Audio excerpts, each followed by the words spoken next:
Hey guys, wanted to do a quick little video and hopefully help anybody that's getting into their first deer hunting season there and kind of walk through some strategies, and then also, just some educational pieces, and that hopefully will help you guys along for a successful hunt. So I first want to start off with planning your hunt. So if you've got the ability to get in there with some sort of a printed off Google map, print you a couple of those things off and go ahead and mark where you are going to plan on parking and where you're planning on hunting at, and keep a copy there at the house, give it to somebody, and then also keep one for yourself. And that way you've got a good tracking system if for some reason something happens, or maybe you're stuck in a situation, you got a flat tire and somebody's needing to come out there and help you. It gives a great description of where you're at, and then also the safety aspect of it.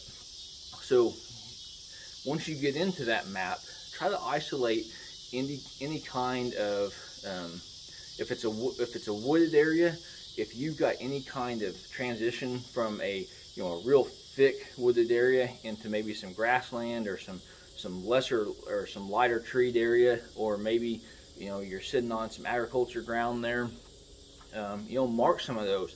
So think about, as you're going to hunt, where you're going to sit at depending on the wind, and wherever you park and you enter into, you also need to consider that wind direction, because you don't want to be walking in and having all your scent blowing back into where the deer would be bedding at. So definitely keep that in mind. As you get into the whole deer hunting deal, you've got several different avenues of how to hunt. You can hunt from a ground, either using a ground blind or just sitting out there in some sort of chair or even on the ground. You can hunt elevated, using a tree stand, a climber, a saddle. If you got the ability that maybe you're hunting on somebody that's hunting on some property that somebody's already got established, maybe they've got a deer hunting blind that you can jump up in. Use those, communicate with those individuals, and your buddies, people you see out there hunting, and they'll definitely help you guys out quite a bit on stuff. So once you figure out where you're going to hunt, again, mark that on that map, and then as you hunt, typically you're going to hunt a lot of times in the morning and evening, and a lot of times in the morning you're going to want to get in there before daylight, and then in the evening times, mid-afternoon, and wait until the last shooting light. So again, you can hunt with archery, muzzleloader, and rifle. That's typically the main 3 seasons there, and they usually run from either around September 15th through the middle of January, depending on what your state is. A lot of states open up October 1st and go through January 15th, but just definitely check on your regs, and make sure you get your right permits and your licenses, and you should get started in a successful direction that way. So during your hunt, you're not going to want to get out there and move a whole lot, so you want to kind of stay still, and with whatever gear that you're using, make sure that you've practiced. Don't just go buy a rifle from one of the sporting goods stores that's got a scope on there and think the thing's going to be sighted in. Make sure that you understand your equipment, you feel comfortable with that. You got the right bullets, you got the right broadheads, the right heads in general there for your archery gear. Make sure you understand the safety. Make sure again, you got hunter orange if that's needed during the season. And then once you have a deer come through there, take it slow. Make sure you've got all your steps in order as you practiced. And then once that deer is in a safe direction and there's nothing behind that that you could damage or even kill, from a house to cattle or whatever, make sure that you're shooting in a safe direction. Go ahead and slowly squeeze that trigger. So don't pull it, but just squeeze it, just where it's barely coming off, and follow through with the shot. So once you actually get in, or after the shot's made, then you're going to want to sit there. Typically they say 30 minutes to an hour.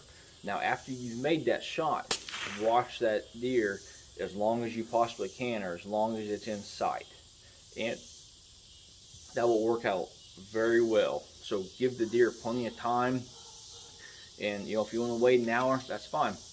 Enjoy nature. You know, there's so much more to hunting than the harvest. So that kind of gives you a pretty good direction in regards to the phases of the hunt.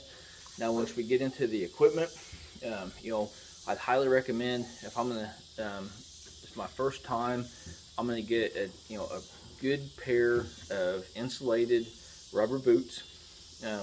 I'm gonna get such as Lacrosse. They make a lot of really good boots. I'm gonna be picking up you know, a decent pair of binoculars. Vortex has got a lot of good mid-range. You know, these are 12 by 50s. You know, but you don't have to necessarily get that power. You know, just kind of get what you feel is needed. I like 12 by 50s, but you know, that's just me personally. Then once you get into the archery, you know, don't get into this hype deal where you gotta shoot Matthews, or you gotta shoot Hoy, or you gotta shoot PSE. Whatever you guys have got available money wise to spend, jump in it. You know, and make sure, you know, if you can talk to an archery guy, I've got several good videos on beginning bow hunters that can help you out. And you know, just make sure you're talking to somebody that's pretty well educated and you feel comfortable with and trust them on reference onto what equipment you can get. So once you find, you know, that bow or that rifle or you know, muzzleloader, then at that point in time, you know, make sure that you've got the hunter orange, the hat, and the vest for anybody that's going to be out there with the muzzleloader or the rifle if the regulations require it. And then, you know, a basic pair of Carhartt bibs is a good start, where you can kind of use those as a combination of hunting and, you know, around the house if need be. So the basic thing is that I'm trying to get across here is you don't have to spend thousands of dollars to get into hunting. You know, kind of set you a budget, get that budget in line, and add things as you can every single year. You know, you may find out, hey, I bought some Bushnell binoculars and I'd like to, you know, pick up some Vortex next year. Well, sell the Bushnells and then buy you a Vortex and upgrade your equipment, you know, as you see fit. Now, if you got tons of money out there, go right ahead. You know, go pick you up a Matthews bow, a Browning rifle, you know, this, that, and, you know, whatever else you want to get. But it takes a long time to learn what works for you when it comes to hunting. So I hope this video helps you guys out, not only understanding the basics of hunting, the phases of hunting, but also, you know, just don't get wrapped up and think that you've got to spend a ton of money to get out there and enjoy nature. So best of luck on your guys' upcoming hunt, and I appreciate you guys watching the video.